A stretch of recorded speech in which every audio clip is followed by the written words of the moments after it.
Right now, in one of the fastest-growing regions in the United States, more than 2.5 million people are breathing a slow poison, and almost none of them know it. It does not come from a factory or a power plant or a leaking pipeline. It comes from a lake. Or more precisely, from what is left of a lake that is disappearing, and from the poisoned ground it is uncovering as it dies. Every time the wind blows the wrong way across Utah's Great Salt Lake, it lifts a fine dust off the exposed lakebed and carries it straight into the lungs of the people living downwind, and laced through that dust, invisible and tasteless, is arsenic. Here is the part that makes this so much worse than an ordinary environmental problem. The danger is not the water that is leaving. A shrinking lake sounds like a slow, sad story about fewer birds and a worse view. The danger is what the water leaves behind. Because the Great Salt Lake spent thousands of years quietly collecting everything that washed down into it from the surrounding mountains and mines and soils, concentrating it, locking it safely under the water. And as the lake pulls back and bares its bed to the sky, all of that buried poison is exposed to the wind for the first time in generations, turning the dry lakebed into something no one planned for and no one is ready for. A dust factory. Upwind of a major American city. So the real emergency is not that a lake is vanishing.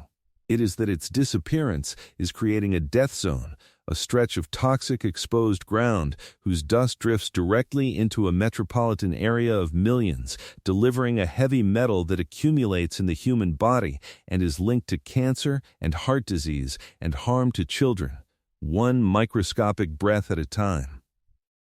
This is not a warning about the future. It is already happening, on days most people dismiss as just a little hazy. So let me show you exactly what is in that dust, why it is aimed directly at millions of people, and why the lake drying up may be one of the most dangerous slow-motion public health disasters in the country.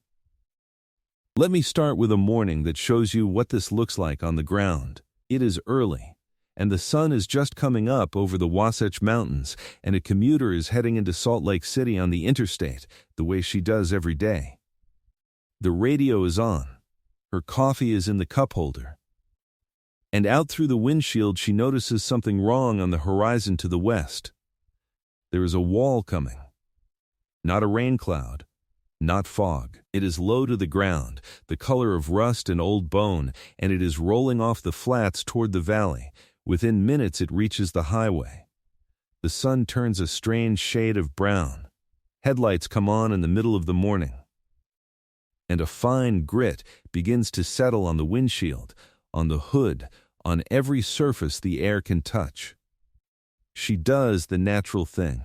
She rolls up her windows and waits for it to pass, and it does pass, and the sky turns blue again, and everyone goes on with their day. But that grit did not come from a construction site or a farmer's field.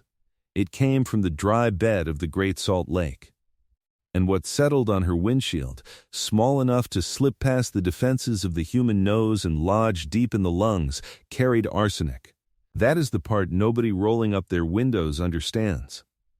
The dust is not just dirty, it is the lake handing you its history, one poisoned particle at a time, and asking you to breathe it in. And on the worst days, those dust events roll across a valley that holds more than 2 million people. To understand why this dust is so dangerous, you have to understand what the Great Salt Lake actually is, because it does not behave like a normal lake at all. It is what scientists call a terminal lake. 3 main rivers flow into it from the mountains, but no river flows out. There is no drain, no exit to the sea. The only way water leaves the Great Salt Lake is by evaporating into the desert air. And when water evaporates, it leaves everything else behind. The salt, the minerals, and every element the rivers ever carried down from the mountains. The soils, and more than a century of mining across northern Utah. That is why the lake is salty enough to float in. It is a giant evaporating dish sitting in a bowl in the desert, slowly concentrating everything that has ever washed into it over thousands of years. Arsenic, which occurs naturally in the region's geology and was added to by industry, along with lead, mercury, and other heavy metals, all of it collected and concentrated in the sediment at the bottom of the lake. For as long as that sediment stayed underwater, none of it mattered. It sat sealed beneath the lake, doing nothing. The water was the lid. And now the lid is coming off, because the lake is vanishing, and the pace of it has stunned even the scientists who study it. For most of recorded history, the amount of water flowing into the Great Salt Lake roughly balanced what the sun evaporated away, and the lake stayed within a predictable range. Then, the math broke. Over the last several decades, more and more water has been diverted from the 3 rivers that feed the lake, pulled off upstream to irrigate crops and to supply the exploding population of the Wasatch Front before it can ever reach the lake to replace what evaporates. Run that deficit long enough, and the lake has no choice but to shrink. By 2022, the accounting caught up, and the Great Salt Lake fell to the lowest level ever recorded, losing the majority of its volume compared to its historic average. And as the water pulled back, it revealed what it had been hiding.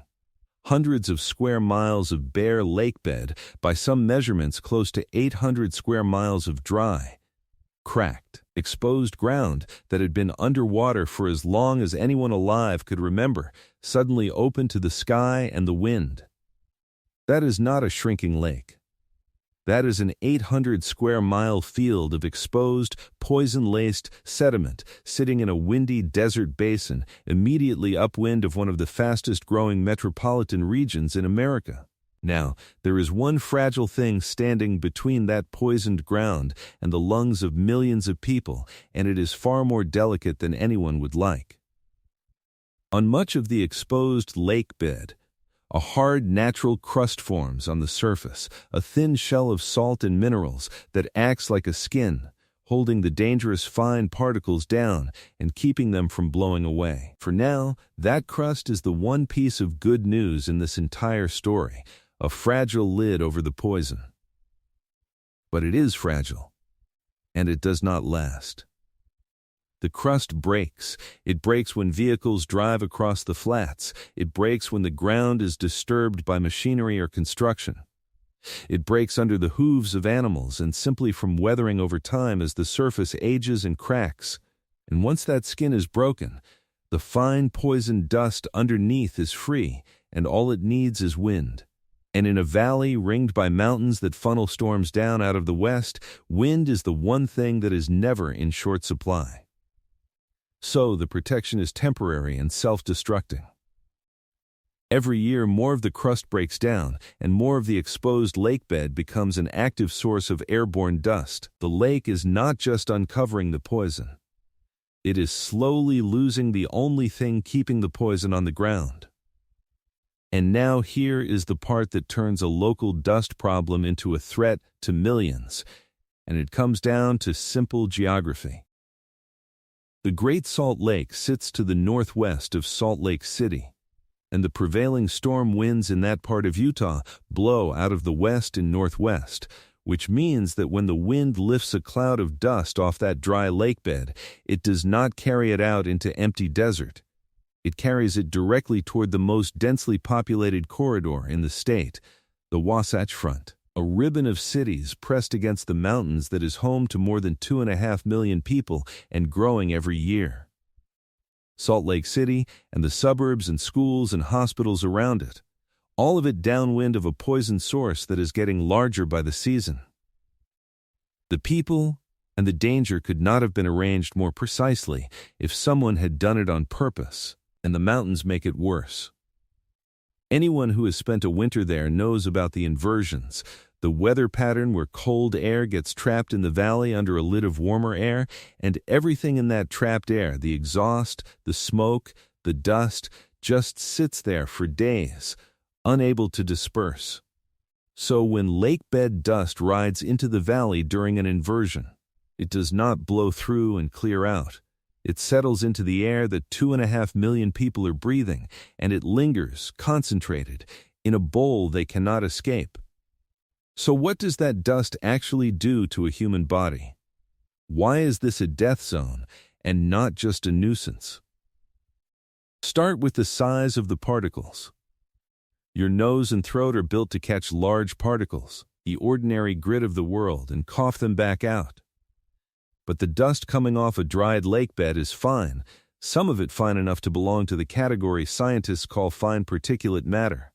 Particles small enough to slip past every filter your body has and travel all the way down into the smallest air sacs of your lungs, where oxygen crosses into the blood. Fine dust of any kind, even chemically harmless dust, is one of the deadliest forms of air pollution on Earth, linked to asthma, heart attacks, strokes, and early death.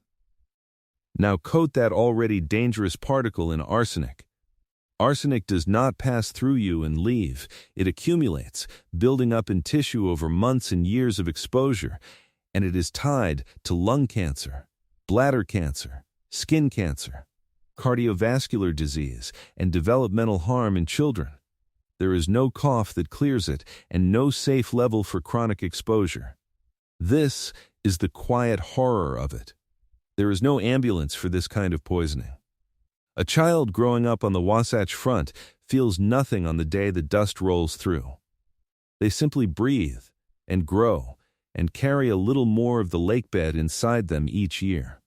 And the bill does not come due for decades when the cancer rates in a region tick upward and no one can point to the single breath that did it.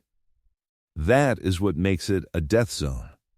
Not a wall of visible danger, but an invisible, slow, accumulating poison drifting into the lungs of millions who never signed up for it and mostly do not know it is there. And this is where the sheer number of people matters, because it changes the scale of the harm entirely. When you expose a small group to a low level of a carcinogen, you might see a handful of extra illnesses, tragic but limited.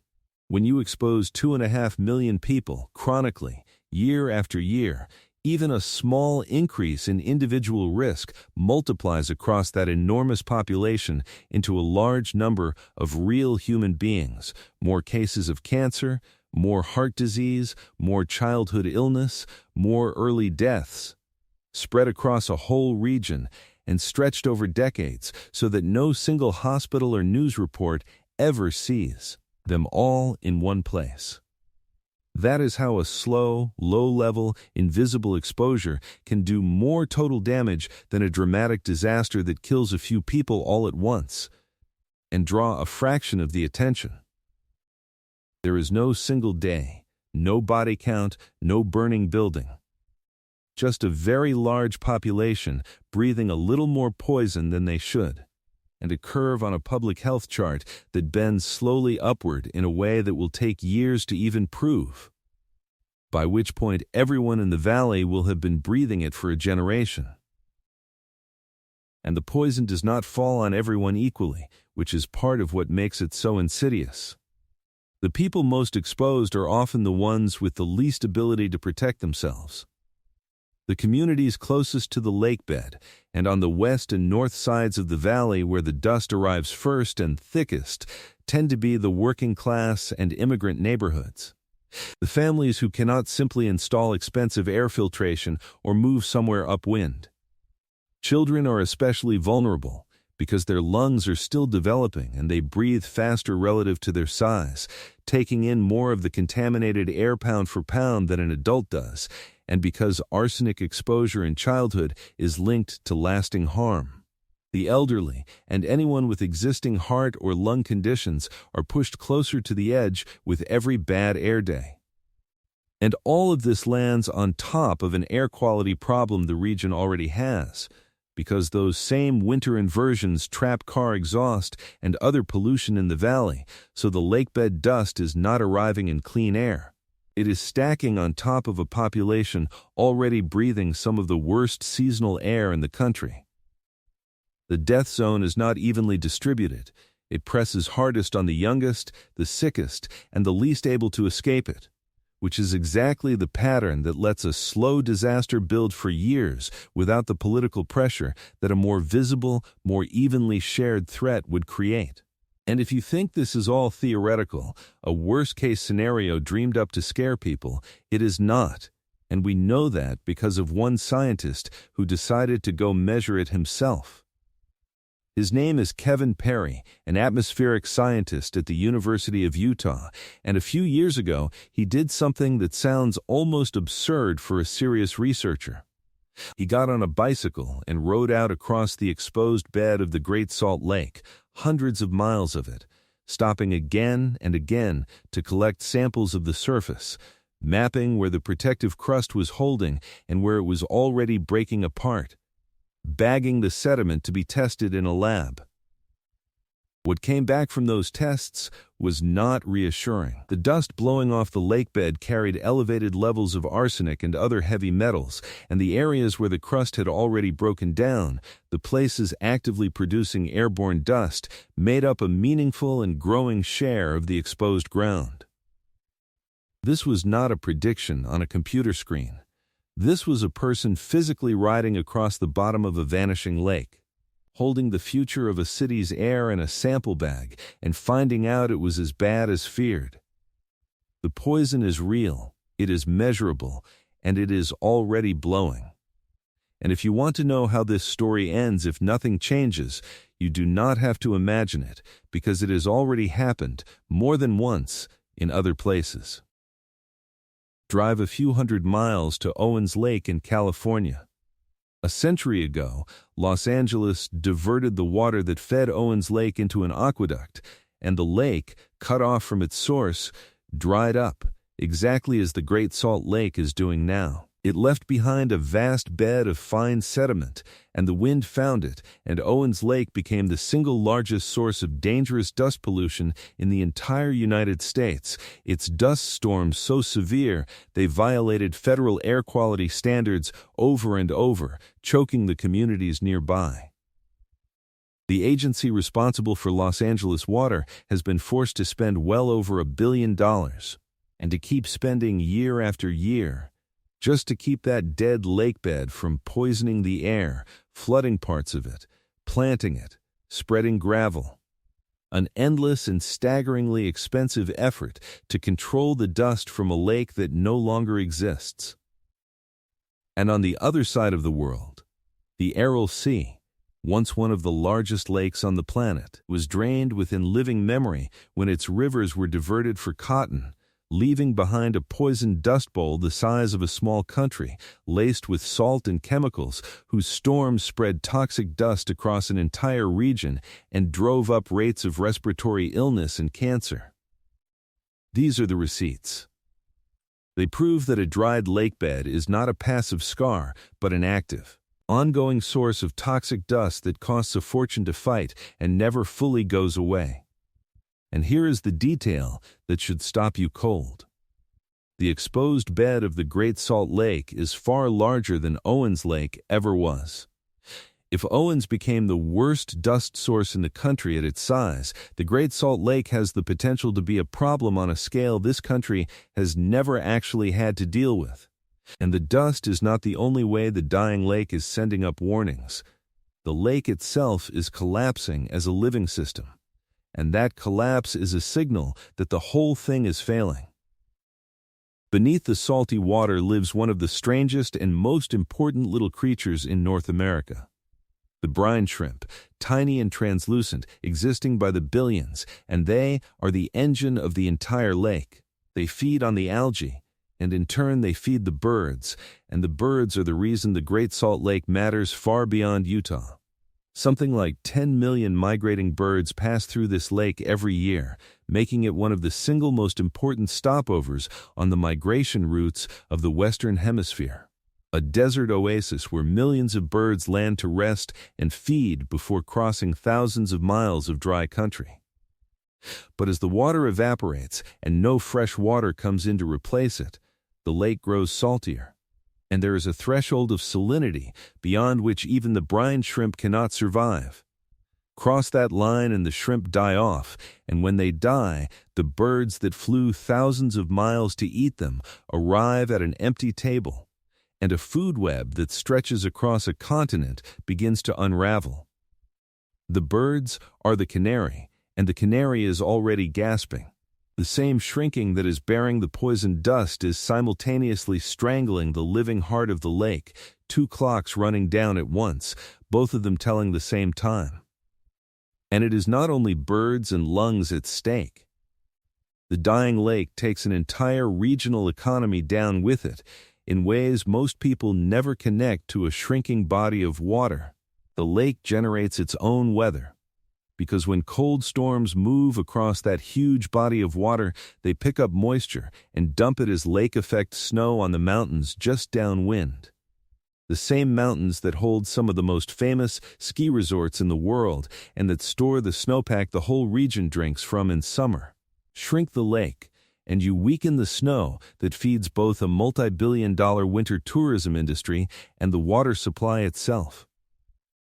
There is a large mineral extraction industry that pulls magnesium, potassium, and salt from the lake. There is a brine shrimp harvest that supplies fish and shrimp farms around the world.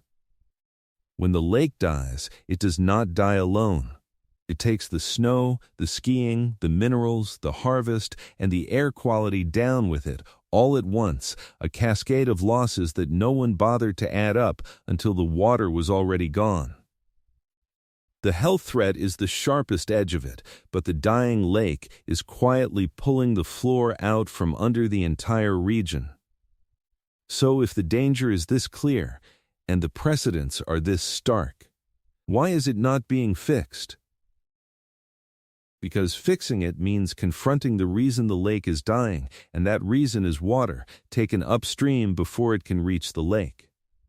The single largest use of that water is agriculture. Above all the growing of hay and alfalfa across northern Utah, much of it to feed cattle.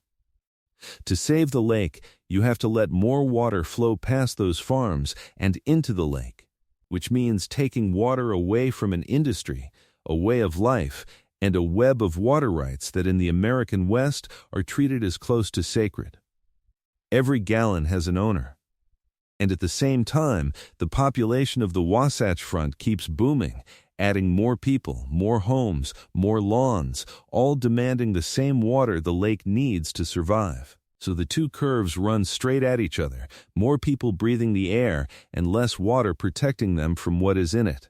Lawmakers have begun to acknowledge the danger and to send some water toward the lake, but the scale of what is actually needed to stabilize it is enormous, far beyond what has been committed.